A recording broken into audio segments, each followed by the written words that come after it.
Fala aí, galerinha do ENA, aqui quem tá falando é o Roger, professor de Sociologia e Filosofia de vocês. Nós estamos aqui hoje para a nossa sexta aula de Sociologia. Hoje nós vamos falar aqui um pouquinho de cultura e de ideologia. Um pouquinho dos tipos de cultura que existe, né? Principalmente, né, cultura erudita e a cultura popular, também um pouquinho de cultura de massa, a gente anda mais na parte da indústria cultural, né? Esta ideia de usar o que nós temos com relação ao universo cultural, vamos colocar assim, para que a indústria utiliza para poder obter lucro, né? Ou que muitas vezes há uma utilização desse viés por uma classe, digamos, que tem um poder aquisitivo político para manipular e ideologizar a grande massa, né? Ou seja, a população em geral. Então, a gente vai tratar dessas duas linhas de raciocínio. Então, começando aqui pela cultura erudita. A cultura erudita ela é muito fortemente associada à elite. Então, é aquela ideia de ópera, né? do teatro, do, dos musicais, né? Aqueles musicais teatrais, nas peças, daquelas grandes companhias de balé, né? Dos concertos, né? Das orquestras sinfônicas e filarmônicas. Então entra mais né, neste mundo, digamos, de um certo requinte, né? Tem lá tocando um Chopin, um Dostoiévski, um Beethoven, um Mozart, enfim, nessa ideia, né? Ou então, né, a companhia de balé lá, né? O balé Bolshoi, né? E por aí vai, né? Ópera, um soprano, então a gente tem essa ideia, né? Adquirida por meio de práticas no espaço acadêmico, né? A gente pode tomar como base aí na nossa faculdade, a nossa universidade de campo aí de Sobral, né? Que tem o curso de música.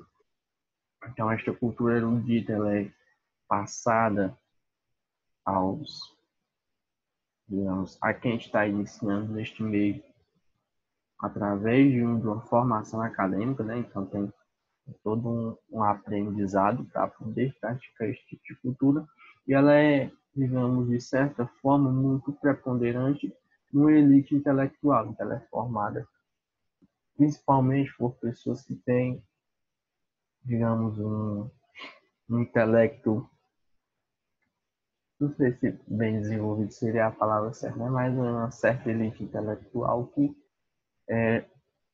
é muito preponderante neste tipo de cultura. E ela é relacionada ao pensamento obtido através do pensamento científico. Então, se a gente for colocar assim, digamos, genericamente a cultura erudita, ela é uma cultura da elite que ela é, digamos, ensinada através de meios acadêmicos. Então, tem o curso de música, a gente pode colocar como um exemplo, né? Ela é muito preponderantemente formada por uma elite intelectual e ela está relacionada com o pensamento científico, né? Então, ela é relacionada ao pensamento obtido através de um pensar cientificamente. Então, por a sua prática, é muito, digamos, muito voltada, né, nesta ideia do meio acadêmico, do método científico, do pensar cientificamente, né? Então, é aquela cultura, digamos que não há, digamos não, né? Ela realmente não abrange a grande maioria da população mundial, ela é muito restrita. Já a cultura popular, né? Ela é a manifestação e a criação genuína de um povo, ou seja, ela já difere da cultura erudita, digamos, no seu quesito de público atingido. A erudita ela é mais possível de ser acessada pela elite, enquanto a cultura cultura popular, né, vamos chamar, ela já é produzida e manifestada pela imensa maioria da população, ou seja, a gente vai colocar aí, é o MPB, a música popular brasileira, entrando nesta ideia. É sertanejo, é forró, e outras formas de manifestação, baião. Então, ela é produzida pelo povo e ela é uma criação muito genuína. Ela já difere disso também, enquanto a cultura erudita ela é adquirida e se desenvolve no meio acadêmico, a cultura popular ela, então, se desenvolve no meio das grandes massas, se desenvolve em locais que são muito facilmente acessíveis, né? Então, se desenvolve no sertão, se desenvolve na favela, se desenvolve na periferia de uma grande cidade. E ela é produzida pelo povo e para o povo. Então, é algo que reflete muito o pensar, a realidade, os sentimentos que aquela população ela está vivenciando. Por exemplo, uma música que vocês conhecem aí da série La Casa de Papel, que tem o Bella Ciao, Bella Ciao, Bella Ciao, Ciao, Ciao. Ela é uma música lá da Itália que precede o período, se não me engano, se não falha a memória, se eu estiver errado, alguém pode depois me corrigir tá, nos comentários, que precede o período de ascensão do Mussolini, né, e do regime fascista na Itália. Se a gente for pegar outras músicas, principalmente aqui no Brasil, aquelas que foram produzidas no período da ditadura militar, de 1964, no golpe cívico e militar. Vou deixar isso bem claro, não é um golpe cívico e militar. Por exemplo, Alegria, Alegria do Caetano Veloso, né? Caminhando contra o vento, silêncio sem documento, né? Então, aquela ideia de andar na se escondendo, né? Se escondendo da perseguição que havia. Então, ela refletia, de certa forma, o que estava se passando naquela época, que a população brasileira estava sofrendo naquela época. Outra música do aqui nosso conterrâneo, do Belchior, né? Que é Como os Nossos Pais, né? Também é uma música que tem toda uma contextualização que reflete este período. Se a gente for colocar outras, da ditadura tem muitas, né? O Bíblia é equilibrista e tantas outras músicas que são de um determinado contexto feito não no espaço acadêmico, né? Não dentro das universidades, das assim, digamos, de um espaço restrito, mas feito, vamos colocar assim, genericamente, ao ar livre, no meio da população, e ela é do povo para o povo. Né? Ela é feita se espelhando na realidade que a população vive. E ela reflete a identidade daquela população. Então, tem muitas músicas, né? Se a gente for colocar aí uma música que tem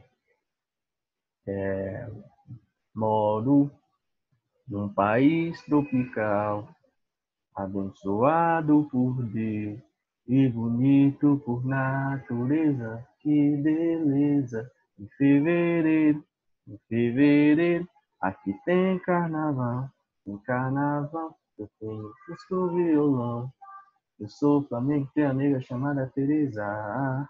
Então ela é uma música, como diz, ela reflete esta identidade da população brasileira. Né? Então ela fala aí de um olhar geográfico, fala da nossa principal, das nossas principais características, né? Aí o carnaval e o futebol, quando a gente vai aí pelo mundo afora, né? E ela surge justamente desta rotina, né? Do nosso jeito de ser e de agir.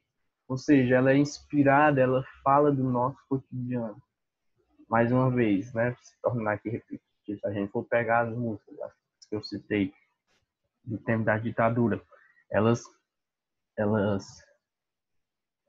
Elas eram feitas do povo para o povo, refletiam a identidade daquela época e a rotina, né? Ela surgia de um olhar, de uma análise da rotina que se tinha, né? Do,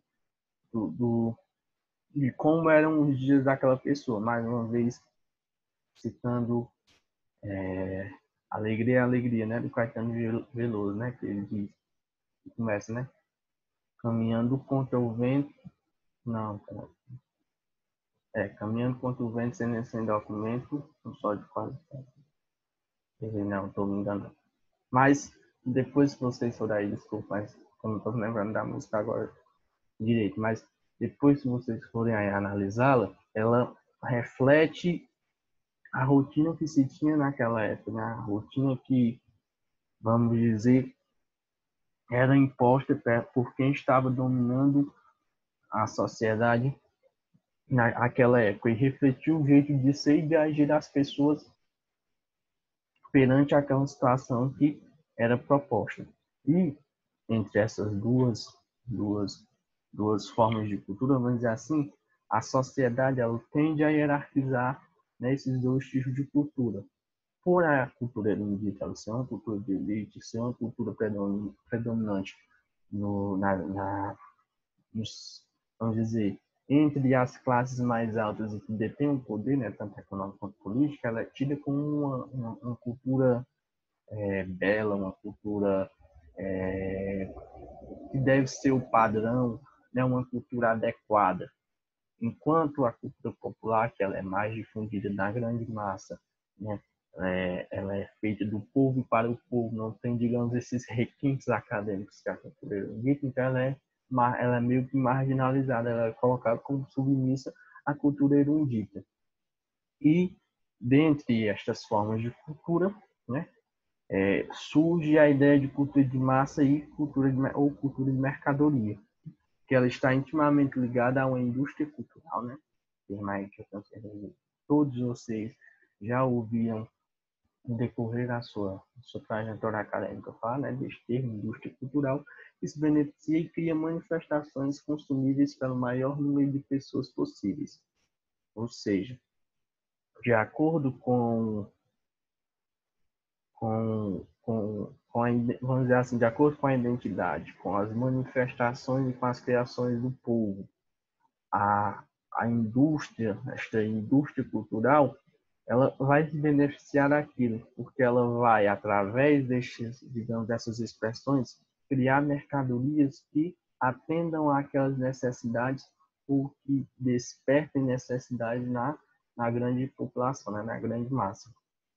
E ela não está vinculada a nenhum grupo de pessoas, mas está intimamente relacionada à indústria do consumo.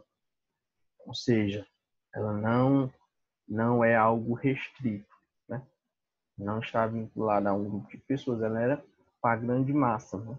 Está vinculada à indústria do consumo. A indústria do consumo ela não faz essa distinção se é branco, se é negro, se é nordestino, se é sulista, se é de onde quer que seja, digamos assim, a sua identificação.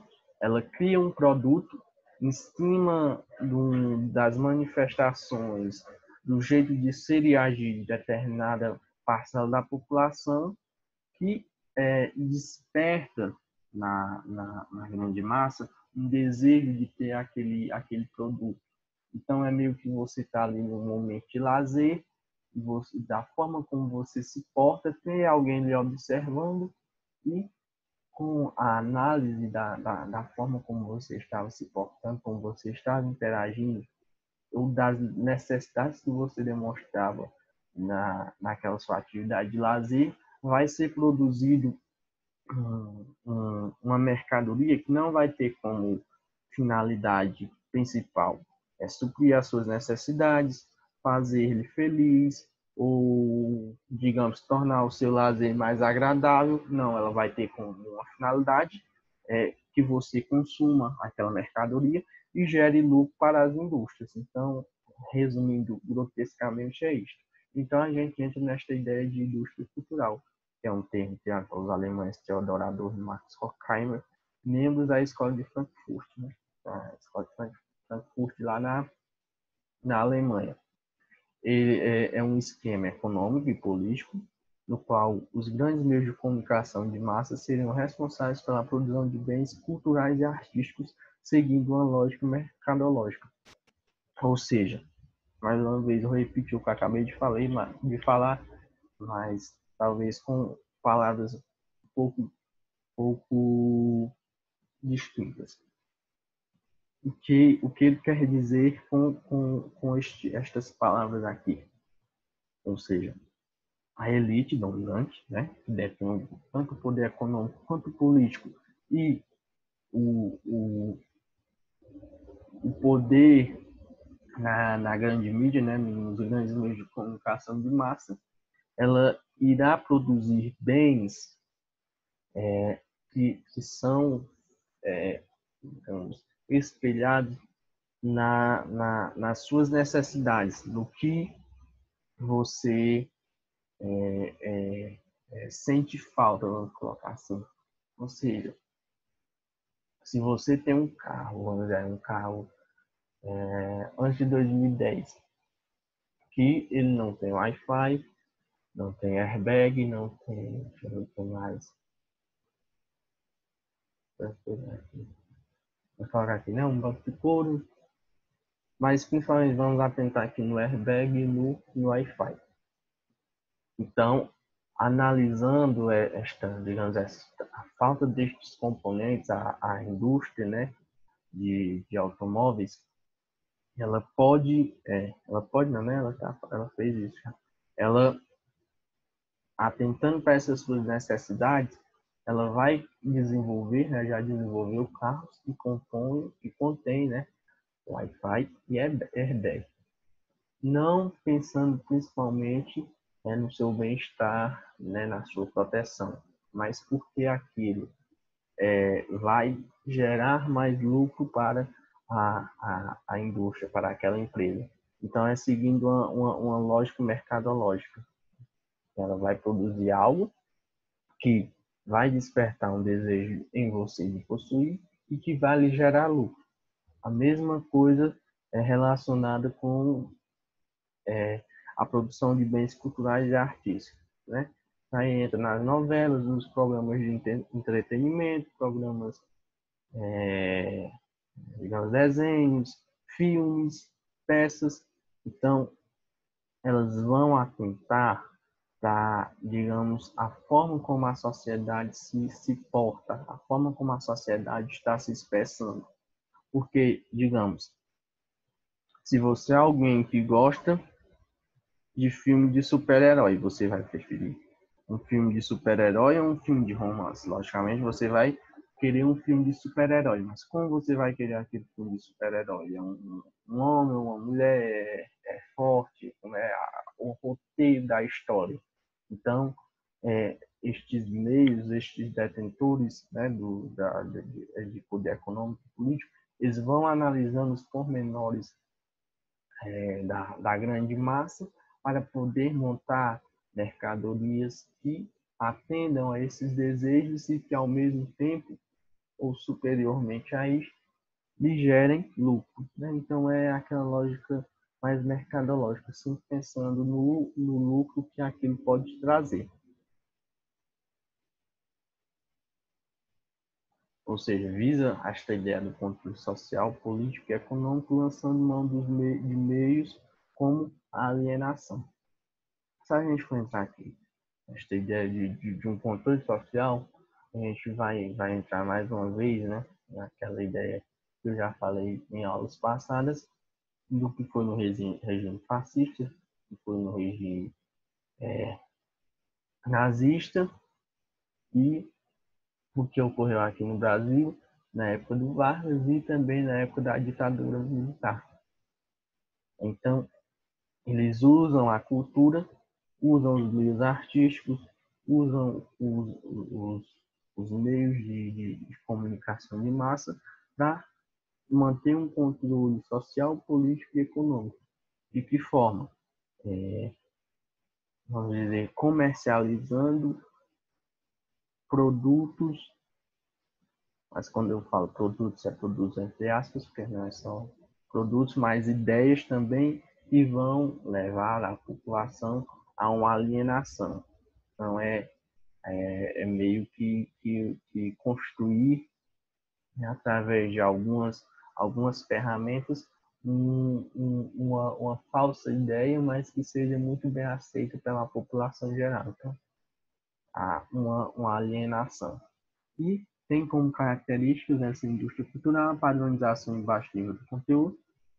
Então, ou seja, eles não estão nem aí para o conteúdo que aquela obra vai passar, né? Então, mais uma vez, mencionar aqui no, no, na ideia do que ocorreu no nazismo, né? Que pode ficar muito maçante, mas é uma das coisas que vem principalmente na minha cabeça. Na época do nazismo, teve um filme lá de uma família, né, que eles consideravam, né, que era a raça ariana, ou seja, pai, mãe e filhos todos brancos, né, de uma origem pura, e, ou seja, isso representa uma padronização que casa com o pensamento que os nazistas tinham e não tem um conteúdo, digamos, requintado. Qual é o conteúdo daquele filme? É justamente passar a ideia de uma raça superior, de uma raça ariana. Então, era uma padronização do tipo de raça que eles acreditavam, mas não estavam nem aí para o conteúdo que eles queriam expressar e desenvolver na sociedade. Era um pensamento antissemitista, racismo, preconceito e discriminação. Então, a indústria cultural também nega o que foge ao seu objetivo, ou seja, tudo aquilo que vai contra a ideologia dominante é negado, é colocado como errado, como,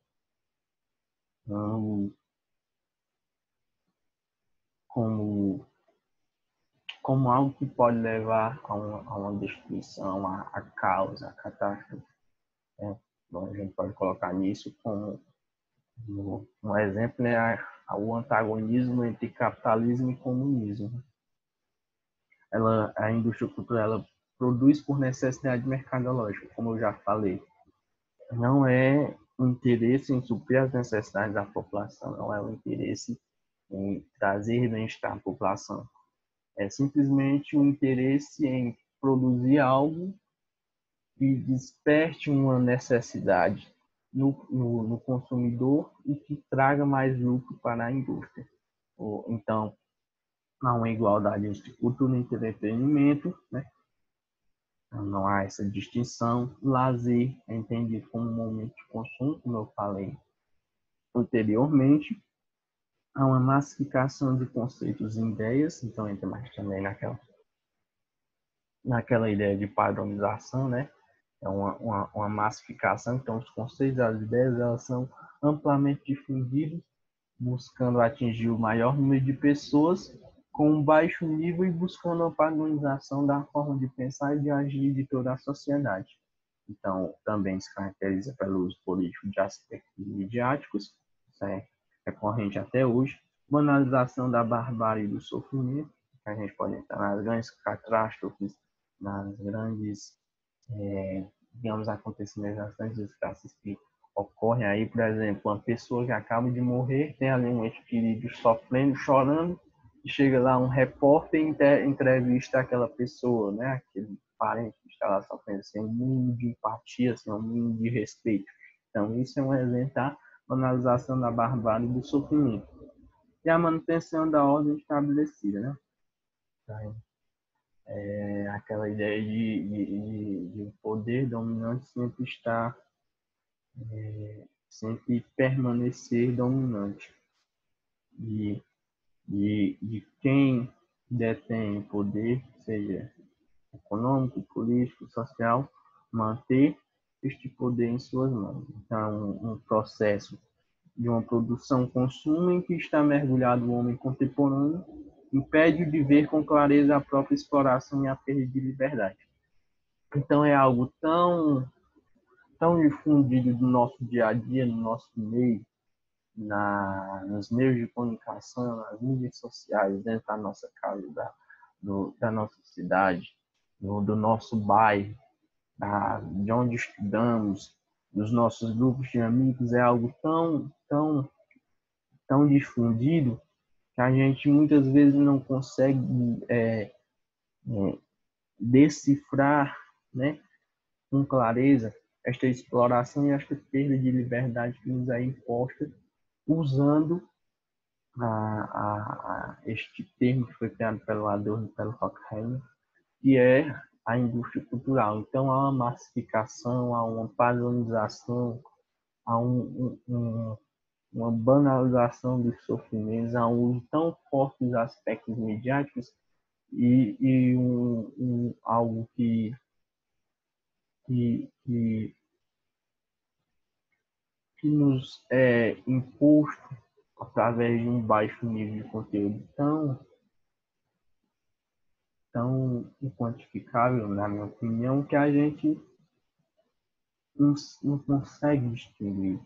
Então, a gente está preso nesse padrão produção-consumo e parece que vai permanecer, porque é algo muito, digamos,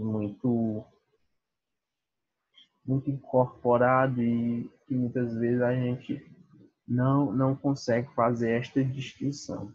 Então, é um tema, um debate muito amplo, muito profundo, que eu busquei aqui trazer da maneira mais sucinta e mais objetiva possível para vocês possam absorver algo. Então, quando falar em indústria cultural, esta ideia de uma mercantilização, tanto da, dos meios, né, artísticos, culturais, quanto um uso muito forte do poder social, político e econômico para fazer uma alienação, uma padronização, um baixo nível de conteúdo, é um negacionismo muito forte de tudo aquilo que é oposto à ordem vigente, é algo muito forte de uma cultura, de uma necessidade mercadológica, uma massificação de conceitos e ideias, um uso muito forte dos meios de comunicação, das mídias sociais,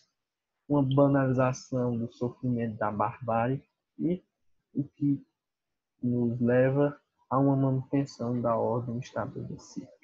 Então, a gente vai aqui agora para resolver duas questões, né? Um do Enem e outro do vestibular.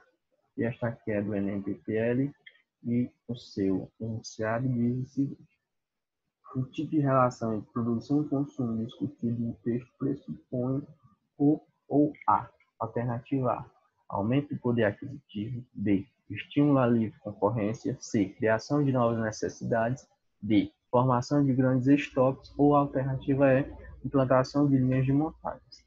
O texto nos diz o seguinte: falava-se antes de autonomia da produção significar que uma empresa, ao segurar uma produção, buscava também manipular a opinião pela via da publicidade. Nesse caso, o fator gerador do consumo seria a produção. Mas, atualmente, as empresas hegemônicas produzem o consumidor antes mesmo de produzirem os produtos.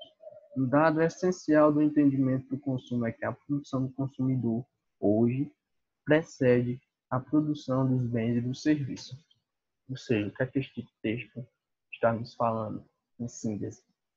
Que antes produzia-se o produto e depois iria vendê-lo às suas benesses, às suas vantagens, ao consumidor. Então, o produto era feito antes de se avaliar as reais necessidades do consumidor. Então, você fazia um produto e tentava encaixá-lo nas necessidades que o consumidor tinha.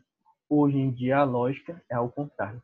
Tem-se o consumidor, tem-se as necessidades dele, você quer fazer um produto, então você vai estudar aquelas necessidades do cliente para poder montar o seu produto. E este produto, por atender às necessidades que o consumidor tem e busca sanar, então ele é compatível com o que o consumidor procura e, digamos, é mais facilmente consumido e gera maior lucro e receita para a indústria. Então, o tipo de relação entre produção e consumo discutido no texto pressupõe aumento do poder aquisitivo? Não necessariamente. Apesar de, hoje em dia, por ter essa lógica de fabricar antes, o produtor, né, analisando as suas necessidades para depois desenvolver o produto, né, não implica, apesar de gerar sim um aumento do poder aquisitivo, mas o discurso tratado no texto não é enfocado nisso, né? Não tem enfoque nesta ideia de um aumento do poder aquisitivo. Então, esta alternativa é a incoerência. A B, estimular a livre concorrência. Também não, né? Vale lembrar que no mundo há muitos conglomerados de empresas, né? Há muitos monopólios. Então, a gente não pode, de uma certa forma, aí partindo mais com a ideia de geografia do capitalismo, dizer que esta forma como é tratada hoje em dia estimula a livre concorrência. A alternativa B também está incorreta. Alternativa C, criação de novas necessidades. Justamente. Por quê? De acordo com o que o, o consumidor ele procura, né, com as necessidades que ele tem, ou com um discurso que é divulgado, entre aspas, né, sem nenhuma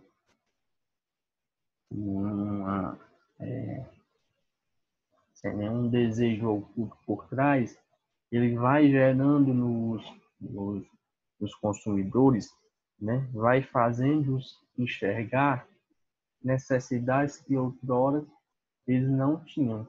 Então, a necessidade de ter um celular com uma câmera com não sei quantos megapixels, uma tela maior, de ter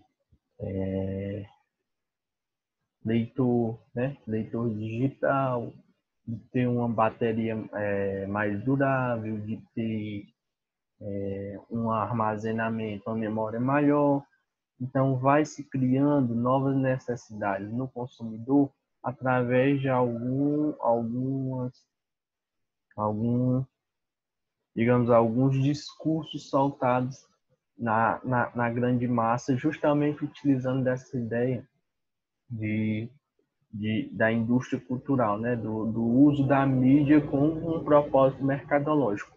Então, cria-se as novas necessidades no consumidor antes de produzir o, o produto. Para quando aquele produto surgir no mercado, digamos, essa convergência entre as funcionalidades do produto e as necessidades que o consumidor busca sanar, virem a fazer com que aquele produto seja um sucesso e que ele consiga gerar lucro para aquela indústria. Então, o tipo de relação de produção e consumo discutido no texto pressupõe justamente esta criação de novas necessidades, ou seja, a criação de novos consumidores, como é tratado no texto.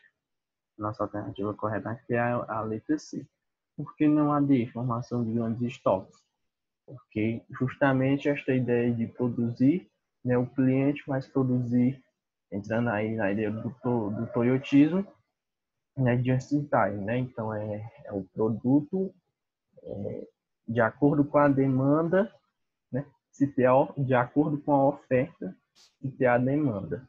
Então há um equilíbrio, né? Entra naquela ideia do toyotismo, que é o just in time. Né?